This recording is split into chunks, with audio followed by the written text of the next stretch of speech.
Tapi kalau manusia, seorang anak yang ditinggal sang bapak, ada batas usia yatim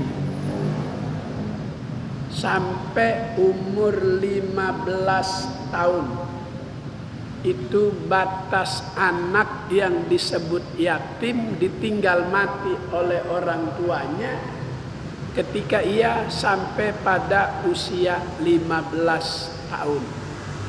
Kalau 16, 17 udah bisa mandiri, udah bisa cari usaha, udah bisa cari kehidupan.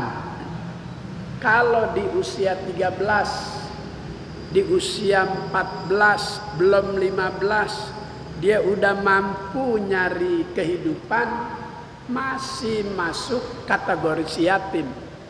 Jika diberikan, dia ada haknya, ada jatahnya. Tapi jika dia tidak mau menerimanya karena sudah berasa mandiri, sudah berasa mampu mencari, maka diberikan kepada yang lain.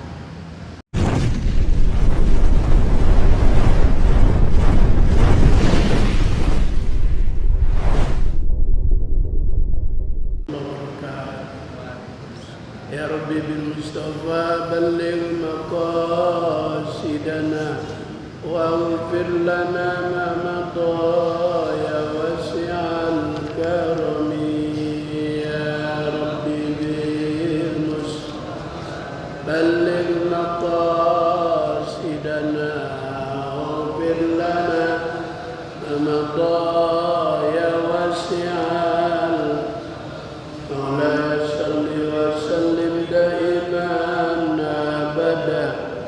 حبيبك خير الخلق كلهم.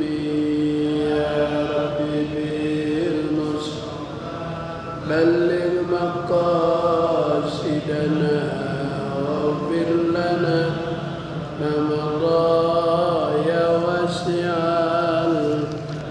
نبينا الأمير النهي فلا أحد أبر في قول لا منه ولا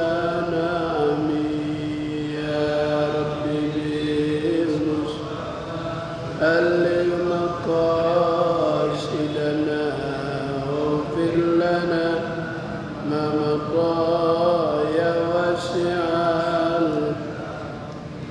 والحبيب الذي ترجى شفاعته لكل هول بنا أحوال مقتحم.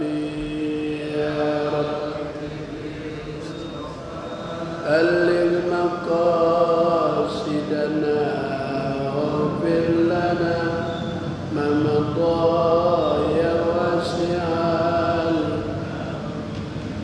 أكرم بخلق نبي زنه خلق بالحسن مستمل بالبشر متسم. يا رب بلغ مقاصدنا واغفر لنا ما مضى يا واسع لعل رحمة ربي حين يقسمها تأتي على حسب العصيان في القسم. يا ربي بالمصطفى بلغ مقاصدنا واغفر لنا ما مضى يا واسع اللهم صل وسلم وبارك عليه. بسم الله الرحمن الرحيم. اللهم أنت ربي لا إله إلا أنت خلقتني وأنا عبدك وأنا على عهدك wa wa'dika mastata'tu a'udzu bika min syarri ma sana'tu abu'u laka bi ni'matika alayya wa abu'u bi dhanbi faghfir li fa innahu la yaghfiru dzunuba illa anta.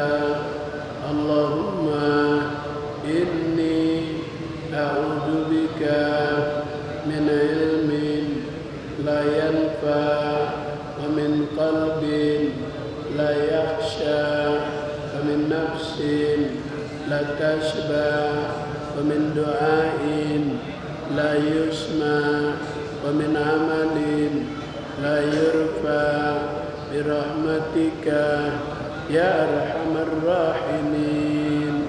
Al-Fatihah. Wabillahi minasyaitonir rajim.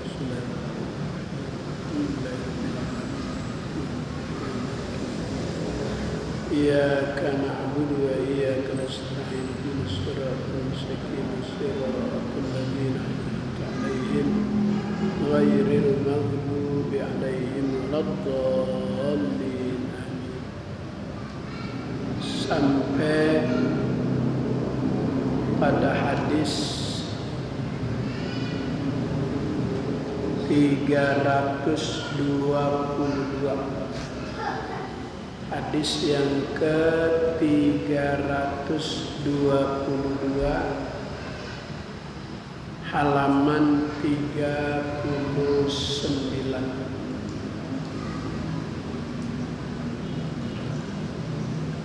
Bismillahirrahmanirrahim. Qala al-musannifu rahimahullah adaman naf'a wa bi barakati ulumihi wa bikum bid-daraini amin. Qala rabbi shrah li sadri wa yassir li amri wahlul 'uqdatam min lisani yafqahu qawli. Hadis yang ke-322. Wa qala Rasulullah sallallahu alaihi wasallam inna ahlal ma'rufi fid dunya hum ahlul ma'rufi fil akhirah wa inna awwala ahlil jannah dukhulal jannah hum ahlul ma'ruf. Inna ahlal ma'ruf, sesungguhnya ahli-ahli kebaikan fid dunia, ketika hidup di dunia, hum ahlul ma'ruf fil akhirah, mereka itu adalah ahli kebaikan juga di akhirat. Orang yang mendermakan seluruh kehidupannya untuk berbuat baik dikenal di dunia sebagai orang baik. Begitu juga di akhirat dikenal sebagai orang baik. Wa inna awwala ahlil jannati dukhulal jannah hum ahlul ma'ruf, bahwasanya yang pertama kali masuk ke dalam surga itu adalah orang-orang baik, orang yang semua kehidupannya untuk Allah. Inna sholati wa nusuki wa mahyaya wa mamati lillahi rabbil alamin. Ibadahku, hidupku, matiku bukan karena yang lain, karena Allah. Ini ciri-ciri ahli kebaikan, ahlul ma'ruf. Nggak boleh ada yang lebih dalam dirinya. Kalau ia merasa lebih ketika Allah kasih ia rezeki, dia buru-buru belanjain juga di jalan Allah. Karena ia menyadari rezeki itu udah ditentukan. Allah yang memberikan.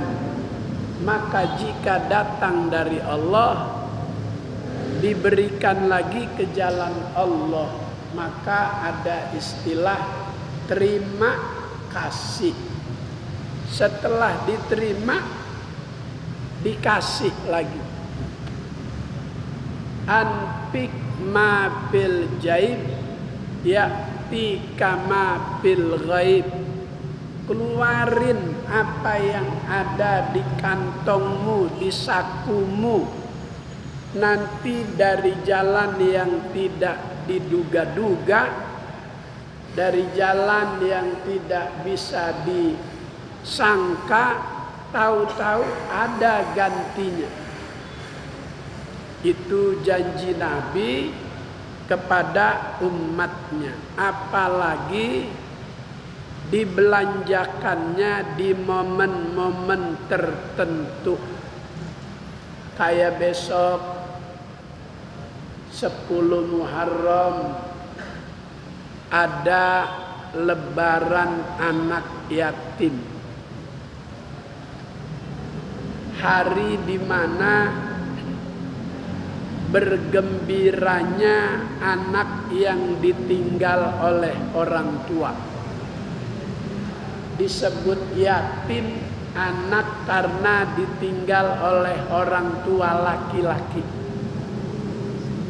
Kalau yang meninggal sang ibu bukan yatim. Beda sama binatang. Kalau ayam setelah bertelur dikeremin, kemudian menetas, anaknya ada 9, begitu induknya mati, itu anak ayam yatim semua. Tapi kalau manusia, seorang anak yang ditinggal sang bapak, ada batas usia yatim sampai umur 15 tahun. Itu batas anak yang disebut yatim, ditinggal mati oleh orang tuanya ketika ia sampai pada usia 15 tahun.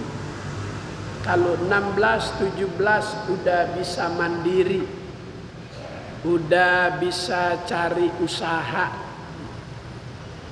udah bisa cari kehidupan. Kalau di usia 13, di usia 14, belum 15, dia udah mampu nyari kehidupan, masih masuk kategori si yatim.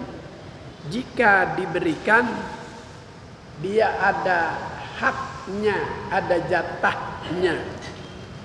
Tapi jika dia tidak mau menerimanya karena sudah berasa mandiri, sudah berasa mampu mencari, maka diberikan kepada yang lain. Sekarang ada umur 17 tahun, masih belajar, masih sekolah. Ketika datang momen lebaran yatim, ini yang masuk kategori masakin fukara, jatahnya bukan jatah anak yatim, tapi jatah sedekah kepada fukara masakin. Jadi ada khususiyah, ada khusus yang dinamakan seorang yatim. Rasulullah Shallallahu Alaihi Wasallam sampai bersabda, ana wa kabilul yatim kahataini bil jannah. Aku akan duduk berdekatan dengan seseorang yang punya kepedulian terhadap yatim. Dekatnya seperti dua jariku, kata Nabi begini. Kalau begini jari telunjuk sama jari tengah dekat. Kalau begini jauh. Kalau begini jauh, ini namanya metal. Kalau begini jauh, kalau begini dekat. Maka Nabi kasih contohnya begini. Dekat sama Nabi, dekat sama Rasul. Semua manusia mendambakan nanti bisa berdekatan dengan Nabi. Tidak ada artinya itu kenikmatan sorga kalau jauh sama Nabi. Ahlul ma'ruf, orang-orang baik itu merupakan kelompok pertama yang masuk sorga. Walaupun di dunia dia punya postur tubuh kecil, nanti di akhirat di sorga itu fisiknya, tubuhnya Allah Ta'ala bangkitkan dari kubur seperti tubuhnya Nabi Adam, 60 hasta, tinggi, besar. Maka makanan di surga juga ukurannya beda sama dengan buah yang ada ukuran di dunia. Nanti anggur itu sebesar semangka yang 5 kilo. Nggak usah dipikirin dari sekarang. Bagaimana makannya? Orang kita dibesarkan oleh Allah supaya dapat menikmati kenikmatan sorga. Kalau kecil-kecil juga, apa bedanya dunia dengan sorga? Apa bedanya kenikmatan dunia dengan kenikmatan sorga? Maka Allah bikin beda bentuk fisik manusia di sorga. Begitu juga penduduk neraka. Badannya itu pundak kiri dengan pundak kanan lebar. Pundak kanannya ada di Ciawi, pundak kirinya ada di Ancol. Kenapa dibuat seperti itu? Untuk merasakan azab balasan yang pedih dari kedurhakaan waktu dia hidup di dunia. Kalau kecil juga sekali pukul selesai. Tapi kalau besar berkali-kali dipukul. Berkali-kali ia merasakan betapa pedih balasan azab dari Allah Subhanahu wa ta'ala. Maka malam ini kita berada di malam Selasa yang pertama bulan Muharram. Tanggalnya tanggal 6, 7. Kalau hitungan tanggal Hijriah masuk tadi maghrib. Kalau hitungan Masehi nanti jam 12. Maka Rebo, Kamis, Jumat, Sabtu, Minggu, Senin, Selasa tanggal 7. Ini udah tanggal 7. Kita berada di 10 yang pertama Muharram.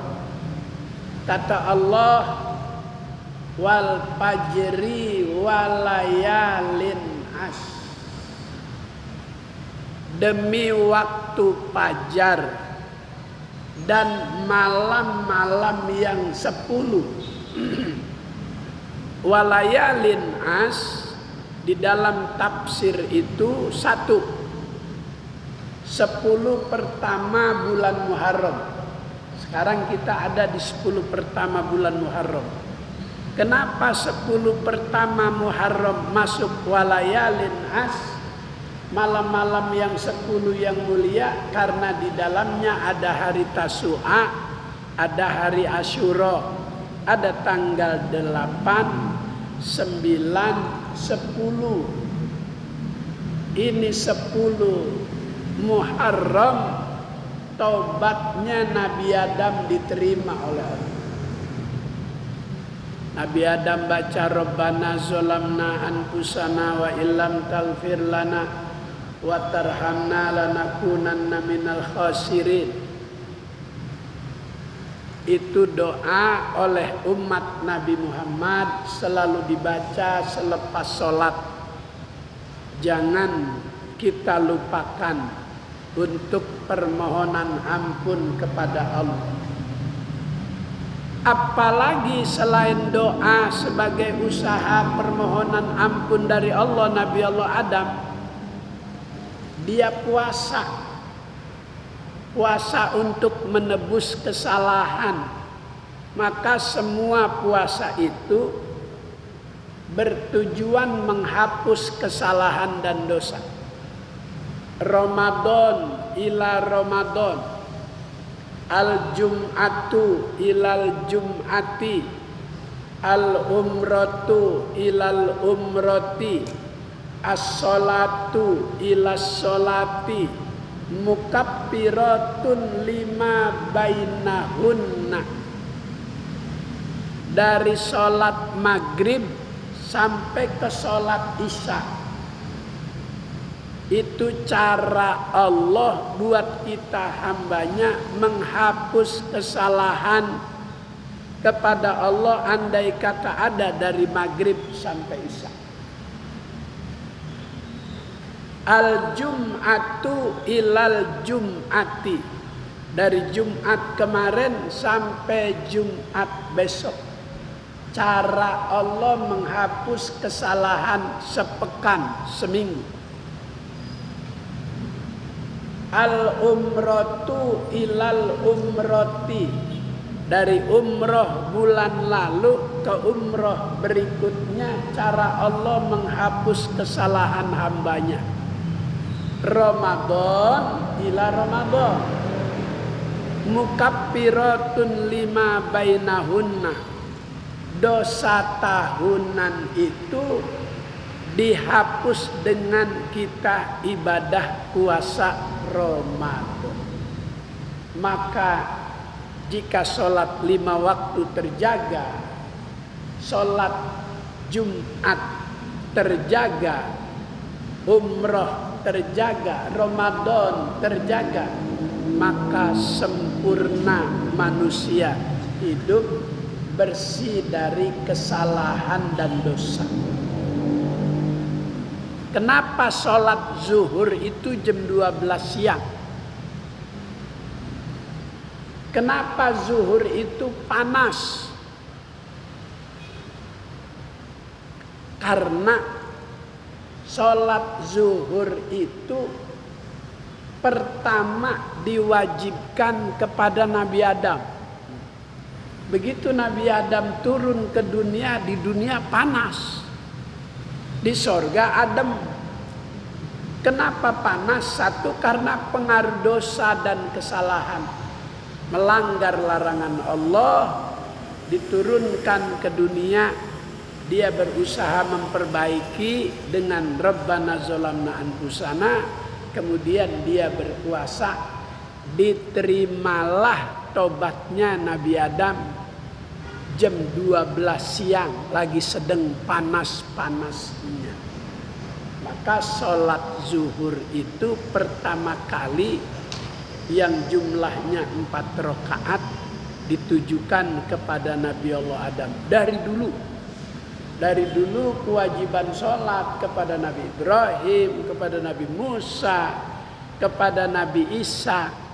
Nabi Isa itu 2 rakaat kewajiban sholatnya subuh. Maka umat Nabi Muhammad 5-5-nya 5 waktu yang Allah udah berikan kepada Nabi Rasul terdahulu, diberikan semua kepada umat Nabi Muhammad. Alhamdulillah. Jadi kata Nabi, inna ahlal ma'rufi fid dunya hum ahlul ma'rufi fil akhirah. Wa inna awwala ahlil jannati dukhulal jannah hum ahlul ma'ruf. Bahwasanya ahli-ahli kebaikan di dunia dikenal di akhirat juga sebagai ahli kebaikan, dan merupakan orang yang pertama masuk ke dalam surga itu adalah hum ahlul ma'ruf. Wa qala Rasulullah sallallahu alaihi wasallam, inna awwala ma yujaza bihil abdul mu'min ba'da mautihi ayyughfara li jami'i man tabi'a janazatahu. Bahwasanya yang pertama Allah beri balasan kepada orang yang meninggal dunia itu, pertama kali balasan dia dapatkan dari jumlah orang yang ikut mengantar jenazahnya. Maka jika orang itu orang baik, banyak yang mengantar. Jika orang itu dikenal di tengah kehidupan bermasyarakat kurang baik, maka sedikit yang mengantarkan. Jadi semakin banyak jumlah pengantar jenazah, semakin banyak Allah Ta'ala berikan balasan-balasan kepada jenazah tersebut. Jika ia orang soleh, qaddimuni, qaddimuni. Jika ia orang soleh, saat kita tanduk minta dipercepat. Minta dipercepat kemana? Dia udah tidak tahan untuk segera bertemu dengan Sang Pencipta. Tapi jika yang ditandu itu ahli maksiat, orang yang banyak dosa, ya wailaha, ya wailaha, celaka saya, mau dibawa kemana? Balikin lagi, balikin lagi, balikin lagi. Enggak mau dia dibawa. Karena gambaran barzah sudah kelihatan. Kalau yang tadi orang soleh, qaddimuni, percepat aku. Karena udah diperlihatkan gambaran-gambaran kenikmatan surga. Maka dalam doa, Allahumma inna nas'aluka ridhoka wal jannah. Itu doa biasa kita dengar dibaca oleh Bilal saat pelaksanaan sholat sunat tarawih. Wa qala Rasulullah sallallahu alaihi wasallam,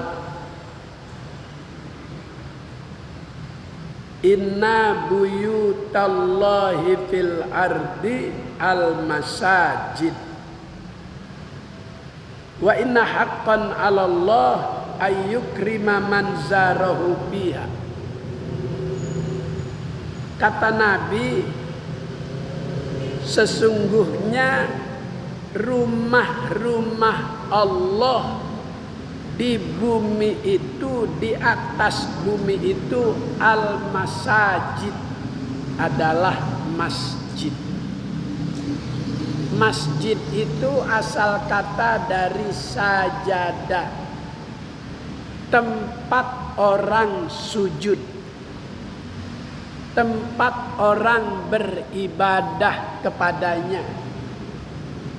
Tetapi umat Nabi Muhammad itu Allah berikan bumi ini bisa dipakai ibadah, tidak hanya di masjid.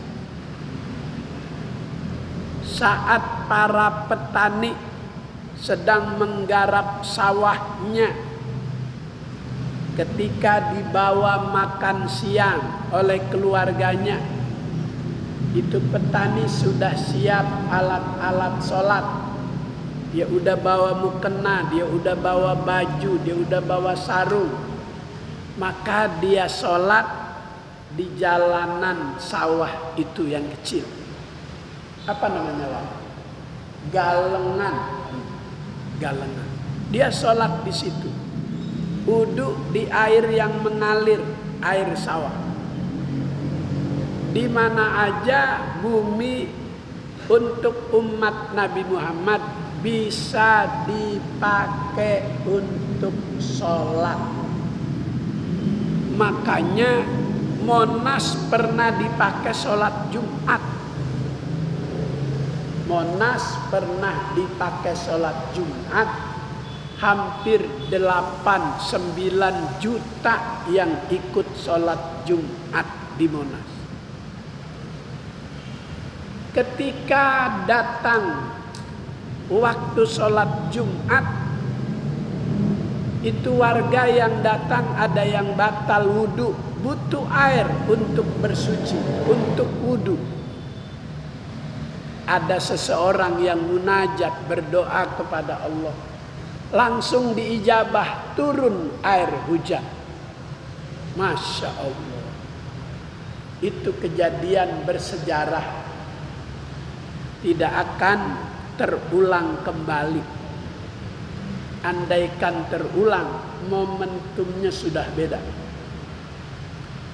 Jawaban dari Allah kepada hambanya yang beriman saat itu, yang mau sholat di Monas, ada sekelompok kecil yang mengatakan tidak sah. Tapi banyak yang mendukung pelaksanaan di Monas itu sholat Jumatnya sah. Yang bilang tidak sah karena ada kepentingan pribadi. Jadi bumi Allah beri kepada umat Nabi Muhammad di mana saja boleh dijadikan tempat untuk ibadah sholat. Maka sholat hari raya di lapangan sepak bola, sholat hari raya Idul Adha di Jakarta, JIS apa Basit? Jakarta International Stadium. Itu bikinnya itu enggak main-main. Diikut sertakan orang-orang pipa. Jadi standar pipanya diikutkan.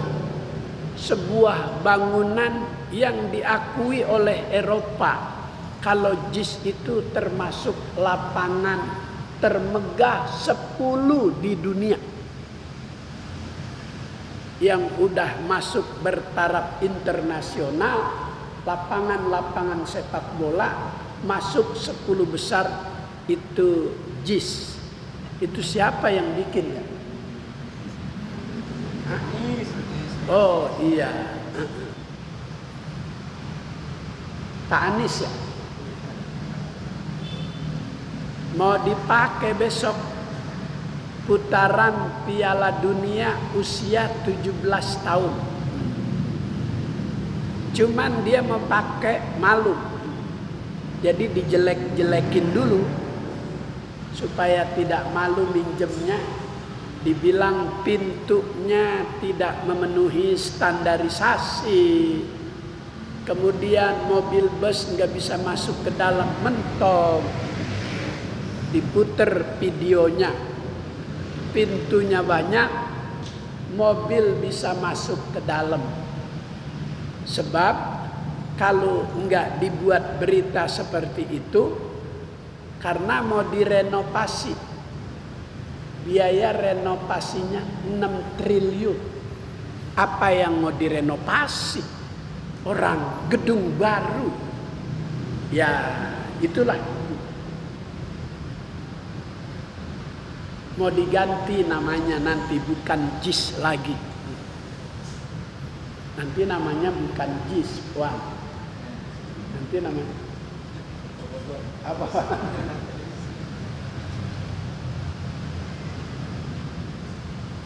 Jadi seseorang Allah akan beri balasan setelah kematiannya itu. Seorang mukmin dipengaruhi jumlah pengantar orang yang ngikut. Siapa tuh yang ngikut? Yang ngikut ahluhu wa maluhu, hartanya ikut, mobil dipakai buat ngangkut keluarga, ahli keluarganya ikut, isnani yarji'ani, yang dua pulang, mobil balik ke rumahnya, keluarga yang tadi ikut pulang, sampai tiker yang tadi buat bungkus dibawa pulang juga. Siapa tuh satu yang gak pulang? Amaluhu, amalnya menjadi pendamping. Maka itu yang menjadi syarat. Faman kana yarju liqa'a rabbih falyamal amalan sholihan. Barang siapa yang ingin berjumpa dengan Allah, maka dia harus bawa bekal iman, bekal amal soleh. Enggak cukup iman, harus disertai dengan amal soleh. Enggak cukup amal soleh, harus disertai iman. Amal soleh disertai iman, niatnya liwajhillah, semata-mata karena Allah. Tapi jika amal soleh tidak disertai iman, itu amal solehnya li ajlin nas, karena manusia. Kalau karena manusia, bukan karena Allah, tidak ada catatan kebaikan. Wa inna haqqan 'alallahi ayyukrima man zarahu biha. Maka menjadi haknya Allah yang berada di rumah Allah itu mendapatkan kemuliaan. Maka dalam salat itu dimuliakan oleh Allah dengan malaikat mendoakan. Innallaha wa malaikatahu yusalluna ala sufufil awal. Yusalluna bimakna yad'una. Sesungguhnya Allah dan para malaikatnya, innallaha wa malaikatahu yusalluna ayyaduna, mendoakan. Siapa yang didoakan? Ala sufufil awal, orang yang berada di saf pertama, didoain sama malaikat. Makanya andaikan DKM, pengurus masjid, bikin undian yang namanya dikocok keluar, dia berhak untuk mengisi di saf pertama. Maka orang yang mengetahui harganya berada di saf pertama, dia rela andaikan dijadikan undian untuk dapat di saf pertama. Itu hak Allah memuliakan hambanya, manzarahu pihak yang berada di dalam rumah Allah, berada di masjid. Maka kalau kita lagi ngaji nih, Allah Ta'ala muliakan. Tidak hanya malaikat yang mendoakan, hatta hitanu fil bahri, sampai seluruh ikan yang ada di laut itu ngedoain orang yang lagi ikut kajian, hadir di taklim. Itu ikan-ikan pada ngedoain. Berapa jenis ikan Wan di laut? Enggak kayak itu. Itu yang panjang yang kayak gesper apa tuh? Ikan layur. Ikan layur ngedoain. Yang kakinya banyak apa tuh? Cumi-cumi. Ikan layur ngedoain, cumi-cumi, ikan kembung, ikan tembang, ikan paus, ikan apa tuh dulu yang anak SD disuruh nyebutin nama presiden salah. Ikan apa? Enggak, waktu itu salah nyebutnya. Semua jenis ikan ngedoain orang yang Allah muliakan berada di dalam rumahnya, berada di dalam masjid. Alhamdulillah. Wa qala Rasulullah sallallahu alaihi wasallam, inna shadaqatas sirri tutfi'u ghadabar rabbi wa inna silatar rahimi tazidu fil umri wa inna sa'i al ma'ruf taki masari as-su wa inna qawla la ilaha illallah tadfa'u an qailiha tis'atan wa tis'ina baban minal bala adnaha alhamd. Sesungguhnya sedekah yang disembunyikan itu tutfi'u ghadabar rabbi, dapat menolak murkanya Allah. Emang kagak boleh sedekah diberitakan? Boleh. Maka Jumat itu suka ada pengumuman dari hamba Allah 100.000 pahalanya untuk orang tuanya.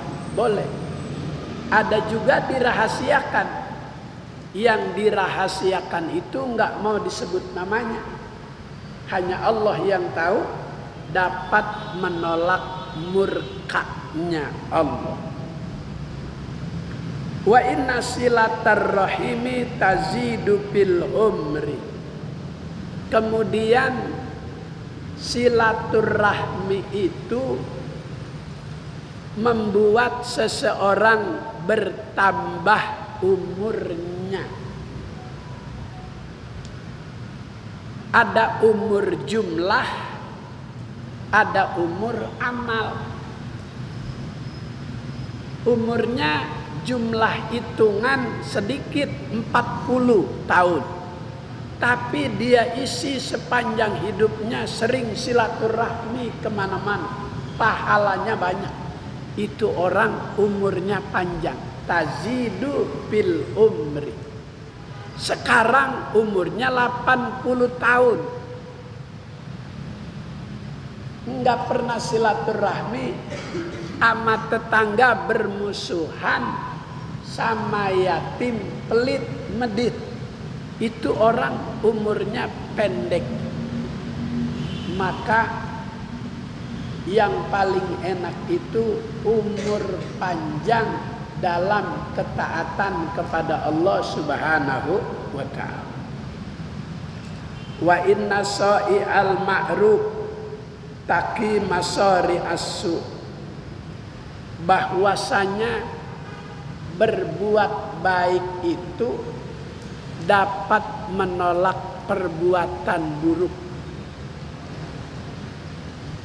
Wa inna qawla la ilaha illallah tadfa'u an qailiha tis'atan wa tis'ina baban minal bala.